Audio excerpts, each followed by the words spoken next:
여러분, 정말 제대로 하셨다고 장담하실 수 있으신가요? 많은 분들이 가을철 관리는 그냥 낙엽만 치우면 끝이라고 생각하시죠.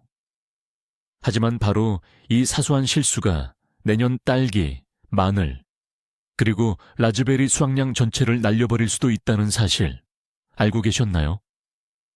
그래서 오늘 저희 식물들이 가장 혹독한 겨울까지도 안전하게 나기 위해 정말로 필요한 것이 무엇인지 자세히 파헤쳐 보겠습니다. 제가 장담컨대 이미 늦었다고 생각했을지라도 여러분의 텃밭을 구할 수 있는 최소 3가지의 미처 생각지 못했던 핵심 비결들을 오늘 분명히 알아가실 겁니다. 잠깐 댓글로 이 중에서 어떤 작물을 잃는 게 가장 두려운지 한번 알려주세요. 딸기인가요? 라즈베리인가요? 아니면 마늘인가요? 자, 이제 구체적인 관리법에 들어가기 앞서 우리가 대체 무엇과 싸우고 있는지 먼저 이해해야 합니다. 식물에게 겨울은 단순히 차가운 날씨 그 이상입니다. 겨울은 여러 위험 요소가 복합적으로 작용하는 시기입니다. 첫째, 뿌리 세포를 말 그대로 터뜨릴 수 있는 강한 서리와 냉해입니다. 둘째, 여름 가뭄 못지않게 줄기를 바짝 말려버리는 차가운 칼바람입니다. 셋째, 날이 잠깐 풀리는 해빙기에 과도한 수분 때문에 뿌리가 썩어버리는 동해와 그로 인해 발생하는 곰팡이성 질병입니다. 그리고 당연히 따뜻하게 덮어놓은 여러분의 작물들을 최고의 만찬으로 여기는 배고픈 쥐와 설치류의 습격도 빼놓을 수 없죠. 따라서 우리의 목표는 단순히 위에 보온재를 덮는 것이 아니라 이 모든 복합적인 위험 요소로부터 균형 잡힌 방어 시스템을 구축하는 것입니다. 이러한 위험 요소들을 정확히 이해하는 것이 바로 올바른 관리로 나아가는 핵심 열쇠이며 지금부터 그 구체적인 방법을 함께 이야기해 보겠습니다.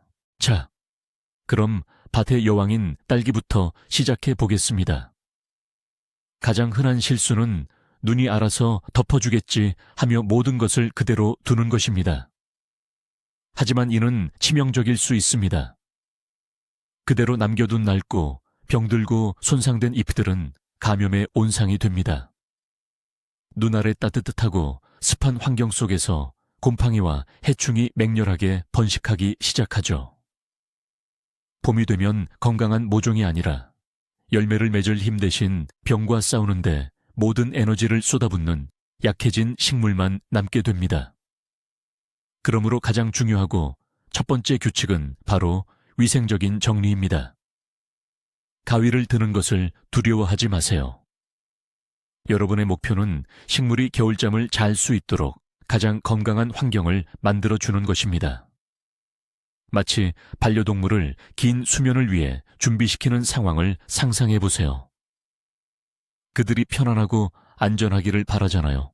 이제 가장 중요한 정비 청소, 작업에 대해 알아봅시다.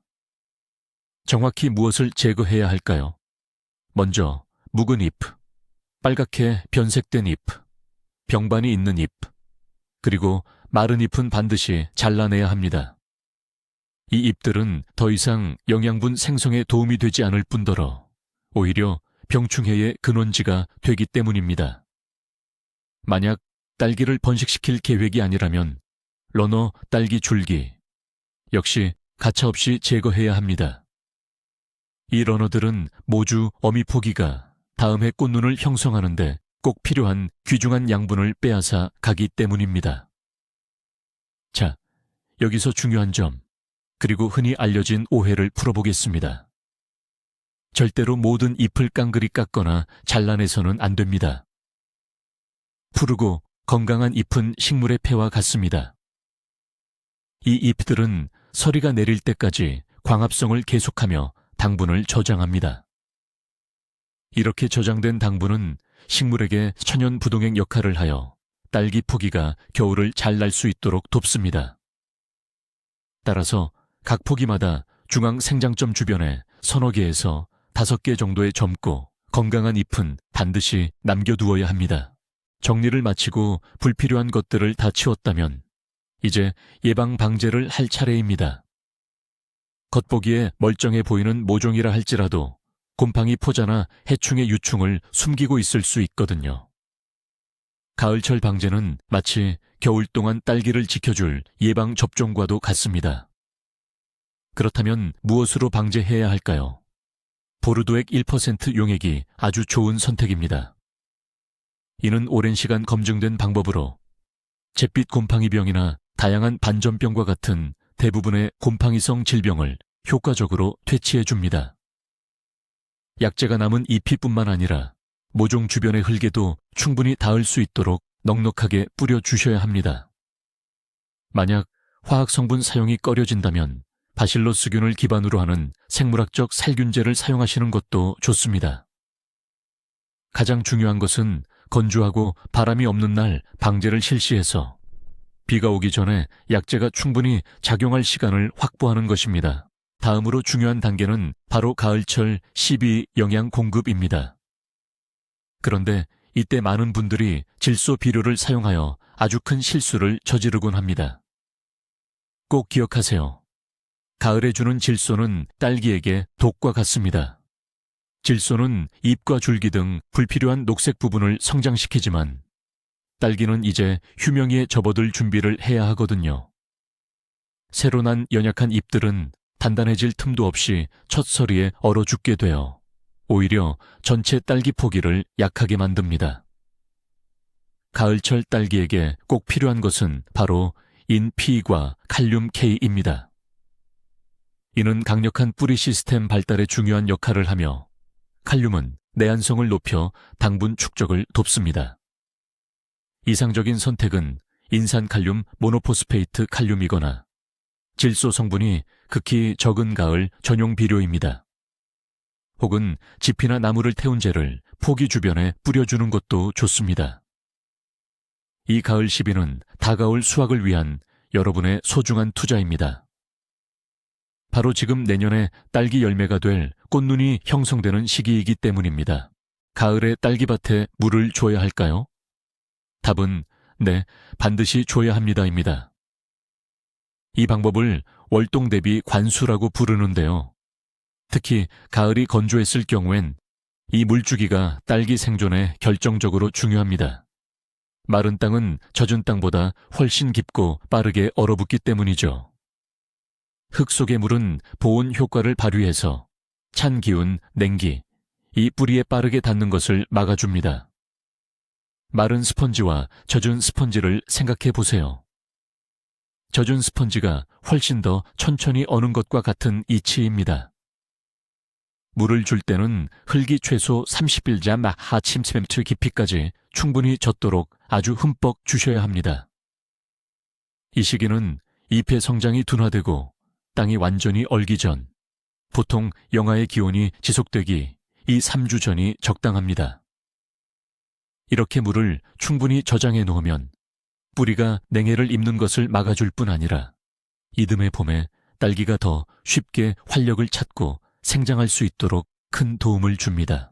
이제 딸기를 위한 가장 포근한 이불, 바로 멀칭에 대해 이야기해 보겠습니다. 많은 분들이 그저 건초나 짚을 대충 덮어주면 된다고 생각합니다. 하지만 중요한 것은 바로 타이밍과 재료 선택에 있습니다. 첫째, 멀칭을 서두르면 안 됩니다.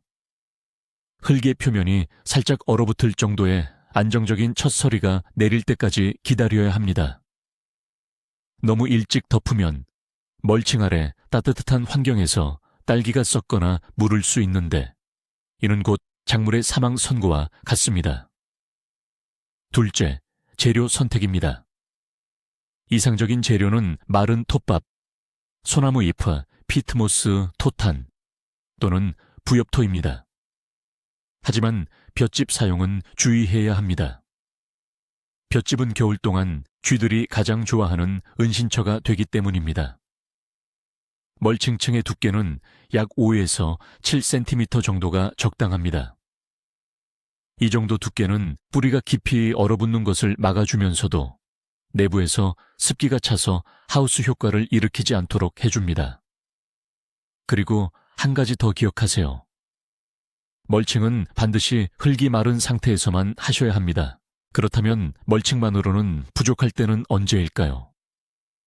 혹독하고 눈이 적은 겨울 지역에서는 딸기에게 추가적인 월동 대책이 필요합니다.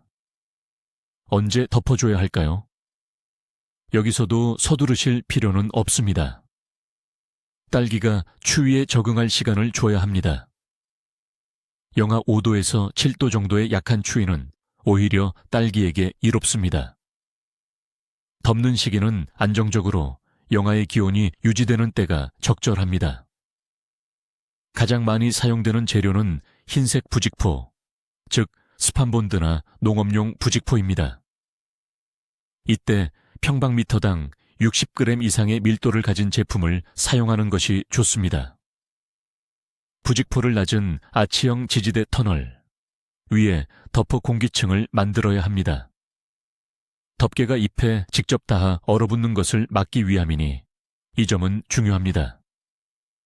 오래된 정원사들의 방식 중 하나는 전나무나 소나무 가지, 즉 솔가지를 사용하는 것입니다. 솔가지는 보온 효과도 뛰어나고 통기성도 좋으며 해충이나 쥐를 쫓아내는 역할도 합니다. 다만 비닐 필름으로 덮는 것은 피해야 합니다. 비닐 아래에 결로와 습기가 차면서 딸기 작물이 썩어버릴 수 있기 때문입니다. 자, 이제 월동 마늘에 대해 이야기해 볼까요? 텃밭을 가꾸는 분들의 가장 큰 고민은 바로 마늘이 얼어 죽거나 아니면 습기에 쪄서 썩어버리는 겁니다. 이 두 가지 문제 모두 심을 때와 관리할 때의 실수와 직결됩니다. 사실 마늘은 꽤나 추위에 강한 작물이지만 아주 취약한 부분이 있긴 합니다. 겨울에 눈이 충분히 온다면 특별히 덥지 않아도 월동을 잘합니다. 눈 자체가 최고의 보온제 역할을 해주니까요. 하지만 눈이 오지 않은 맨 땅에 갑자기 강한 한파가 들이닥치면 심어놓은 마늘이 심각한 피해를 입을 수 있습니다. 반대로 가을이 너무 길고 따뜻한데 만약 너무 일찍 덮개를 씌워주면 마늘 쪽이 싹을 틔웠다가 나중에 추위로 죽거나 젖은 멀칭제 밑에서 그냥 쪄서 썩어버릴 수도 있습니다. 그래서 마늘은 다른 어떤 작물보다도 균형이 중요합니다. 이 균형을 어떻게 잡아야 하는지, 그리고 이 두 가지 극단적인 상황을 어떻게 피해야 하는지 지금부터 자세히 알아봅시다. 월동 마늘 재배의 성공 여부는 올바른 식재 방법, 특히 심는 시기와 깊이에 달려 있습니다.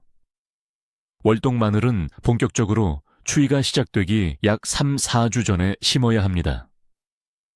이 기간 동안 마늘 쪽은 뿌리를 내리되 싹은 트지 않아야 하죠. 만약 너무 일찍 심으면 싹이 나서 겨울을 나기 전에 약해지고요. 너무 늦게 심으면 뿌리를 내릴 시간이 부족해서 서리가 마늘을 땅 위로 밀어올리는 동해 피해를 볼 수 있습니다. 심는 깊이 역시 매우 중요합니다. 일반적인 원칙은 마늘 쪽 높이의 3배 깊이로 심는 것입니다. 큰 마늘 쪽의 경우 대략 80-1cm 정도가 되겠죠. 너무 얕게 심으면 얼어 죽을 위험이 높고 너무 깊게 심으면 봄의 싹이 땅 위로 뚫고 올라오기 힘들어서 결국 마늘 알이 작게 맺힙니다. 그러니 올바른 깊이로 구멍을 내는 수고를 아끼지 마세요. 이것이 바로 마늘 농사의 기본 중의 기본입니다. 월동 마늘, 겨울이 오기 전에 꼭 영양분을 줘야 할까요? 인터넷을 찾아보면 심을 때 비료를 주라는 조언을 흔히 볼 수 있습니다. 하지만 이 통념, 오늘 확실하게 깨봅시다. 만약 마늘 심기 전에 밭에 유기물과 복합 광물질 비료를 충분히 넣어 땅을 잘 다져 놓았다면 가을에는 더 이상의 추가적인 밑거름이 전혀 필요 없습니다. 필요한 영양분은 이미 마늘이 다 가지고 있기 때문입니다. 오히려 영양분이 과도하면, 특히 질소가 많으면 제때 자라지 않고 불필요하게 성장을 유도할 수 있습니다. 이는 우리가 전혀 원하지 않는 결과입니다. 가을철에는 마늘의 뿌리 시스템이 활발하게 발달하지 못하기 때문에 비료를 줘도 전부 흡수하지 못하고 낭비될 뿐입니다. 차라리 마늘이 활발한 성장을 시작하는 봄철에 좋은 비료를 줄 준비를 하시는 것이 훨씬 현명합니다. 가을에 우리의 주된 임무는 영양분을 주는 것이 아니라 마늘을 안전하게 보호하는 것입니다. 마늘을 냉해로부터 보호하는 가장 좋은 방법은 바로 멀칭, 물칭입니다. 멀칭은 온도 변화의 폭을 줄여주고 수분을 보존하며 땅이 깊이 얼어붙는 것을 막아줍니다. 하지만 딸기처럼 멀칭 시기를 너무 서두를 필요는 없습니다. 흙이 살짝 얼기 시작한 후에야 비로소 멀칭 작업을 해주는 것이 좋습니다. 무엇으로 멀칭을 해야 할까요? 피트모스, 부엽토, 퇴비 또는 병충해 없는 건강한 나무에서 떨어진 마른 낙엽이 아주 좋습니다. 멀칭층은 꽤 두꺼워야 합니다. 대략 10에서 15cm 정도의 두께가 적절합니다. 봄이 되어 눈이 녹자마자 이 멀칭제는 마늘 싹 주변에서 조심스럽게 걷어내야 합니다. 그래야 땅이 빨리 따뜻해지고 마늘이 무르거나 썩는 것을 방지할 수 있습니다. 멀칭은 간단하면서도 놀라울 만큼 효과적인 방법이며 특히 눈이 적게 오는 겨울철에 여러분의 소중한 마늘, 수확물을 모두 지켜줄 수 있습니다. 만약 따뜻한 가을 날씨 탓에 심어놓은 마늘 싹이 벌써 올라왔다면 어떻게 해야 할까요? 초보 텃밭지기들은 이제 수확을 망쳤다고 생각하고 바로 패닉에 빠지기 마련이죠. 하지만 침착하세요. 당황할 필요 없습니다. 5에서 10cm 정도의 푸른 잎이 올라왔다면 크게 걱정할 필요는 없습니다. 마늘은 충분히 강한 작물이라 이 정도는 견뎌낼 수 있어요. 물론 이 푸른 싹들은 냉해를 입어 죽을 가능성이 높지만 땅속에 있는 알뿌리 자체는 살아남아서 봄이 되면 다시 새순을 내줄 겁니다. 이 경우 여러분이 해야 할 일은 서리가 내리고 추위가 시작되면 밭에 멀칭 덮개를 반드시 두껍게 해주는 것입니다. 그래야 뿌리가 추위로부터 보호받을 수 있어요. 정말 당황해야 할 상황은 9월쯤 너무 일찍 심어서 싹이 15에서 20cm나 왕성하게 자랐을 때입니다. 하지만 설령 이렇다 하더라도 아주 희망이 없는 건 아니지만 아무래도 수확량은 좀 약해질 수 있습니다. 이제 라즈베리 이야기를 해볼까요? 가장 먼저 아셔야 할 것은 라즈베리의 종류가 매우 다양하다는 겁니다. 보통 일반종이라고 부르는 여름 라즈베리는 지난해 자란 줄기에서만 열매를 맺습니다. 하지만 사계성 라즈베리라는 종류도 있는데 이것은 한 해 된 줄기와 두 해 된 줄기 모두에서 수확이 가능합니다. 이 두 종류는 가을철 전지, 즉 가지치기 방법이 완전히 다릅니다. 만약 품종을 헷갈려서 전지 작업을 잘못하면 다음 해에 아예 열매를 수확하지 못할 수도 있고 아니면 라즈베리 밭이 관리가 불가능한 정글처럼 변해버릴 수도 있습니다.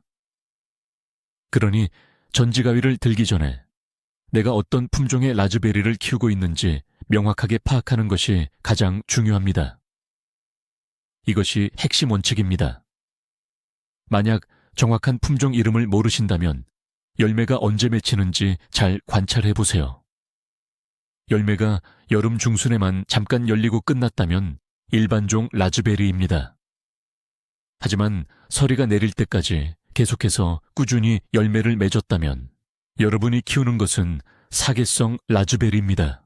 일반적인 여름 라즈베리 전종부터 시작하겠습니다. 이 작업은 비교적 간단합니다. 우리의 임무는 불필요한 부분을 모두 솎아내는 것입니다. 그럼 뭘 잘라내야 할까요? 첫째, 올해 이미 열매를 맺었던 가지들입니다. 이것들은 쉽게 구별할 수 있습니다. 색이 어둡고 말라 있으며 쉽게 부러지는 특징을 보입니다. 이 가지들은 각종 감염의 통로가 되는 그루터기를 남기지 않도록 밑부분에서 완전히 잘라내야 합니다. 다음으로 약하고 가늘고 병들거나 손상된 어린 새, 줄기도 모두 제거합니다. 이런 줄기들은 좋은 수확을 기대하기 어려울 뿐만 아니라 덤불만 무성하게 만들고 영양분만 빼앗아 먹습니다. 그렇다면 몇 개를 남겨야 할까요? 라즈베리밭 1제곱미터당 올해 자란 줄기 중 가장 굵고 건강한 8개에서 10개 정도만 남겨두어야 합니다. 바로 이 줄기들에서 다음 시즌에 풍성한 수확을 얻게 됩니다. 이러한 속가내기 전정 작업은 덤불에 충분한 통풍과 햇빛을 확보해주는 역할을 합니다. 사계성 라즈베리는 재배 방식이 좀 더 흥미로운데요. 크게 두 가지 길이 있습니다. 첫 번째이자 가장 일반적인 방법은 1년차 재배 사이클을 이용하는 것입니다. 가을에 수확이 끝나면 모든 줄기를 땅 표면까지 완전히 잘라줍니다. 예외 없이 전부 다요. 이 방식은 매우 편리합니다. 무엇을 남기고 무엇을 잘라야 할지 헷갈릴 필요가 전혀 없습니다. 또한 줄기에서 겨울을 나는 병충해를 완전히 제거하고 예방할 수 있다는 장점도 있습니다. 다음 해가 되면 땅에서 새로운 순이 돋아나고 늦여름쯤에 다시 풍성한 수확을 얻게 됩니다. 두 번째 방법은 한 해에 2번의 수확을 얻고 싶어 하는 분들을 위한 것입니다. 이때 전정은 일반 라즈베리처럼 열매를 맺었던 1년생 줄기의 윗부분만 잘라냅니다. 이렇게 하면 다음 해 월동한 줄기에서 첫 번째, 이른 수확을 할 수 있고 새로 돋아난 줄기에서는 두 번째, 가을 수확을 할 수 있습니다. 다만 이 경우 나무의 양분 소모가 더 크고 병해에도 더 취약해진다는 단점이 있습니다. 겨울이 혹독한 지역에서는 라즈베리 뿌리만 덮어주는 것으로는 부족합니다. 줄기 자체도 보호해야 하는데요. 가장 확실한 방법은 줄기를 땅 쪽으로 눕혀주는 것입니다.